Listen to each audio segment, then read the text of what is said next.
ಬೆಂಗಳೂರಿನಲ್ಲಿ ಕೇವಲ ಕಳ್ಳರು ಗ್ಯಾಂಗ್ ಮಾತ್ರ ಅಲ್ಲ, ಬೀದಿ ಕಾಬಣ್ಣರ ಕ್ವಾಟ್ಲೆ ಕೂಡ ಜಾಸ್ತಿ ಆಗ್ತಾನೆ ಇದೆ. ಕತ್ಲಲ್ಲಿ ಒಂಟಿಯಾಗಿ ಹೋಗ್ತಿದ್ದಂತ ಯುವತಿಗೆ ಬ್ಯಾಟ್ ಟಚ್ ಮಾಡಲಾಗಿದೆ.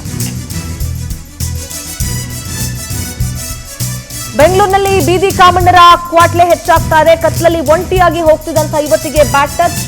ಬೈಕ್ನಲ್ಲಿ ಸ್ಪೀಡ್ ಆಗಿ ಬಂದ ಕಾಮುಕನಿಂದ ಈ ದುಷ್ಕೃತ್ಯವನ್ನ ಎಸಗಲಾಗಿದೆ. ರಾಮಮೂರ್ತಿ ನಗರದಲ್ಲಿ ನವೆಂಬರ್ 11ರಂದು ರಾತ್ರಿ ನಡೆದಂತಹ ಘಟನೆ ಇದು. ಪುಂಡನ ನೀಚ ಕೃತ್ಯ ಸಿಸಿಟಿವಿ ಕ್ಯಾಮೆರಾದಲ್ಲಿ ಸೆರೆಯಾಗಿದೆ. ಬೈಕ್ ಸವಾರ ಅರುಣ್ ಎಂಬಾತನಿಂದ ಅಸಭ್ಯ ವರ್ತನೆಯನ್ನು ತೋರಿಸಲಾಯಿತು. ರಾಮಮೂರ್ತಿ ನಗರ ಠಾಣೆಯಲ್ಲಿ ಪ್ರಕರಣ ದಾಖಲಾಗಿದೆ.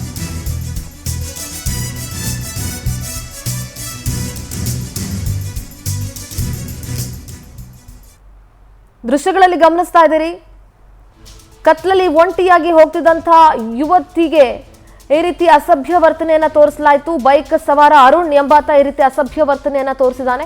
ರಾಮಮೂರ್ತಿ ನಗರ ಠಾಣೆಯಲ್ಲಿ ಪ್ರಕರಣ ಕೂಡ ದಾಖಲಾಗಿದೆ. ರಾಮಮೂರ್ತಿ ನಗರದಲ್ಲಿ ನವೆಂಬರ್ 11ರಂದು ರಾತ್ರಿ ನಡೆದಂತಹ ಘಟನೆ ಇದು. ಕತ್ಲಲ್ಲಿ ಒಂಟಿಯಾಗಿದ್ದ ಹೋಗ್ತಿದ್ದಂತಹ ಯುವತಿಗೆ ಬ್ಯಾಟ್ ಟಚ್.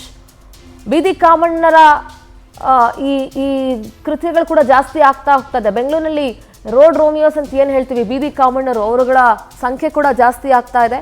ಬೈಕ್ನಲ್ಲಿ ಸ್ಪೀಡ್ ಆಗಿ ಬಂದ ಕಾಮುಕ ಇಂಥ ದುಷ್ಕೃತ್ಯವನ್ನ ಎಸಗಿದ್ದಾನೆ.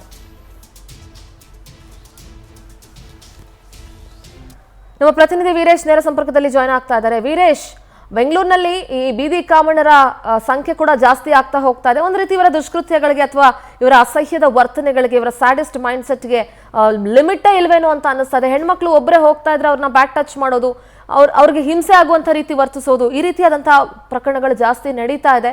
ಸದ್ಯ ಈ ಪ್ರಕರಣದ ಬಗ್ಗೆ ಮಾತನಾಡೋದಾದ್ರೆ ವೀರೇಶ್.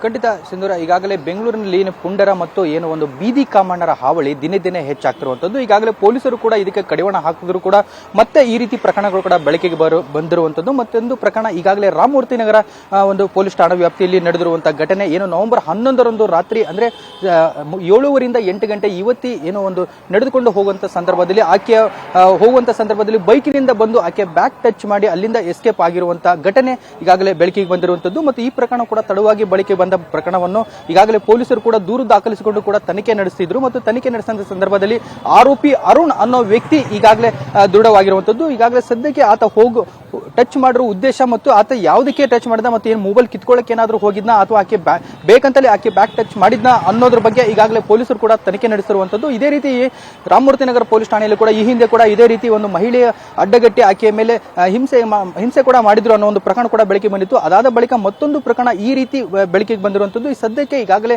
ರಾಮಮೂರ್ತಿ ನಗರ ಪೊಲೀಸರು ಕೂಡ ಆರೋಪಿಯನ್ನು ಬಂಧಿಸಿ ವಿಚಾರಣೆ ಕೂಡ ಮಾಡುತ್ತಿರುವಂತದ್ದು. ಸಿಂಧೂರ, ಮಾಹಿತಿಗೆ